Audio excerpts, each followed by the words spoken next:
Good evening childrens, welcome again in my YouTube channel Gurukul learning academy. बच्चों, आज का हमारा विषय है हिंदी कहानियाँ। आज की हमारी कहानी है विश्वास की जीत। शुरू करते हैं हम आज की कहानी। ममानी एक प्यारी सी छोटी लड़की थी। वह अपनी माँ और भाई के साथ असम के एक चाय बागान में रहती थी।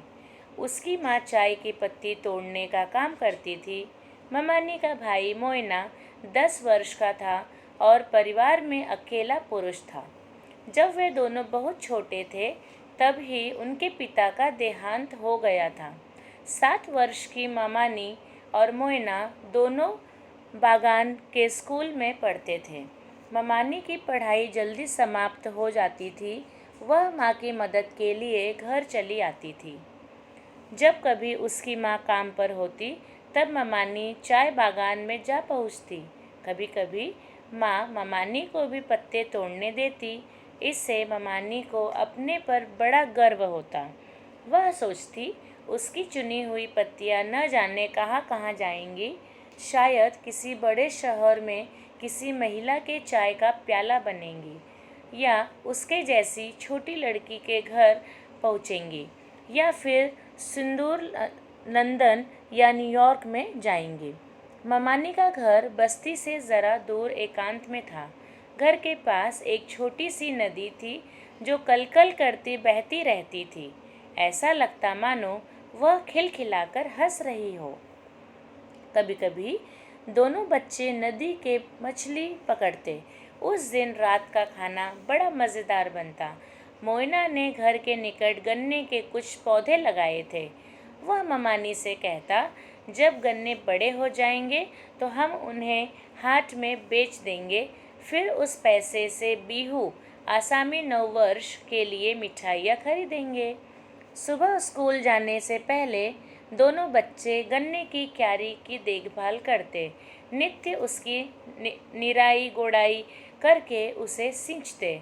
कुछ ही दिनों में गन्ने के पौधे बड़े हो गए, मोटे मोटे और रसीले। एक बार जब दीपू चाचा उनसे मिलने आए तो वह बोले, बड़े बढ़िया गन्ने उगे हैं, मगर गणेश से सावधान रहना, उसे गन्ना बहुत पसंद है। चाय बागान में काम करने वाले सब लोग गणेश से डरते थे। बगीचे के चारों ओर घना वन था जहाँ तरह तरह के जंगली जानवर रहते थे। बाघ, हिरण, गेंडे और भी न जाने कितने प्रकार के जानवर। जंगल में हाथियों का झुंड घूमता रहता था। ये हाथी भोजन की खोज में निडर होकर बागान में घुस जाते और चाय के मूल्यवान पौधे नष्ट कर देते।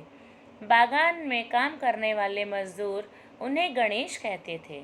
ऐसे मौके पर मशाले जलाकर वे हाथियों को खदेड़ देते। सब जंगली जानवर आग से डरते हैं। बच्चों ने दीपू चाचा से कहा, चाचा जी, आप चिंता मत करिए, हमने चिथड़ों से मशाल बनाकर उसे मिट्टी के तेल में भिगो रखा है। यदि गणेश आया तो हम उसे भगा देंगे। ममानी और मोइना अपनी गन्ने की क्यारी की देखभाल करते थे। वह हाथियों के बारे में चौकस थे। एक दिन मोइना ने कहा, अगले शुक्रवार को मैं गन्ना हाथ में ले जाऊंगा। दूसरे दिन जब ममानी स्कूल से लौटी तब घर पर कोई न था। वह बाहर गन्नों को देखने गई। उसे यह देखकर खुशी हुई कि गन्ने पककर तैयार हो गए हैं। ममानी घूमती घूमती नदी किनारे पहुंची। बहुत सुहावना था। धूप खिली हुई थी। पक्षी पेड़ों पर चहचहा रहे थे। सारा वातावरण शांत था। अचानक ममानी ने ऐसी आवाज़ सुनी कि उसके रोंगटे खड़े हो गए। आवाज़ धीमी और गंभीर थी। ममानी को पता था कि यह आवाज़ गणेश की ही है। उसने घबराकर चारों ओर देखा। नदी के पार वह विशालकाय पशु खड़ा था। उसके लंबे नुकीले दांत धूप में चमक रहे थे। अपनी सूंड को हिलाता डुलाता वह गन्ने के झुरमुट की ओर घूर रहा था। मशाल तभी ममानी को मशाल की याद आई। उसने ऐसे मौके के लिए बनाई थी। वह भागती हुई घर आई और कोने में पड़ी मशाल उठा ली। लेकिन माचिस कहाँ गई? माचिस को माँ रसोई घर में स्टोव के पास रख गई थी, मगर आज वह वहाँ नहीं था। ममानी ने खिड़की से देखा तो गणेश चला आ रहा है। वह बाहर निकली और गणेश को घूरने लगी। उसे डर तो नहीं लग रहा था, मगर वह चिंतित थी। उनका इतने दिनों का परिश्रम 5 मिनट में चौपट होने वाला था। ममानी को एक विचार सूझा। वह सोचने लगी, अगर मैं गाने गाऊं तो शायद मेरी प्रार्थना सुन ले। दीपू चाचा कहते हैं गणेश सब कुछ समझता है। तब लय के साथ ताली बजाते हुए ममानी गणेश के लिए गीत गाने लगी। उसकी धुन बिहू गीत से मिलती थी, जिसे वह अच्छी तरह से जानती थी। दादू गणेश, तुम हो वन के राजा, झुकते हैं सब सामने तुम्हारे। और दादू गणेश, जंगल लंबा चौड़ा है। दादू गणेश, जाओ वहीं जहाँ से आए हो। दादू गणेश, छोटी सी है हमारी झोपड़ी, यह गन्ना हमारे परिवार के लिए है। दादू गणेश। गणेश के कान फड़क उठे। वह नदी के बीचों बीच रुक गया।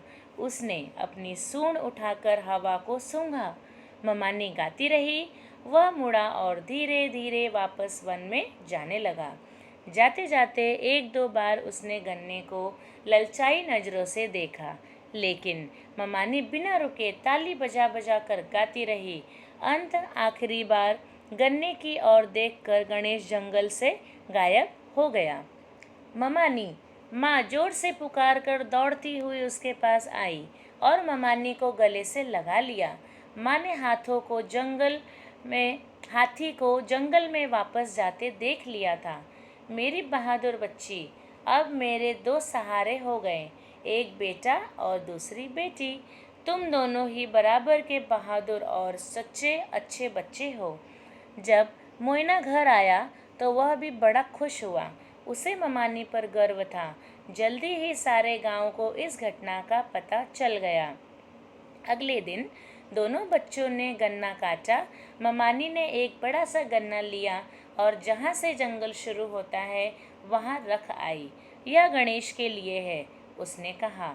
उस शाम जब मोइना और ममानी घरेलू काम में माँ का हाथ बटा रहे थे तो उन्होंने जंगल से हाथी को चिघाड़ सुनी। दोनों बच्चे बोल उठे, यह गणेश है, वह गन्ने के लिए धन्यवाद दे रहा है। इस तरह से बच्चों हमारी ये कहानी पूर्ण हुई। Thank you.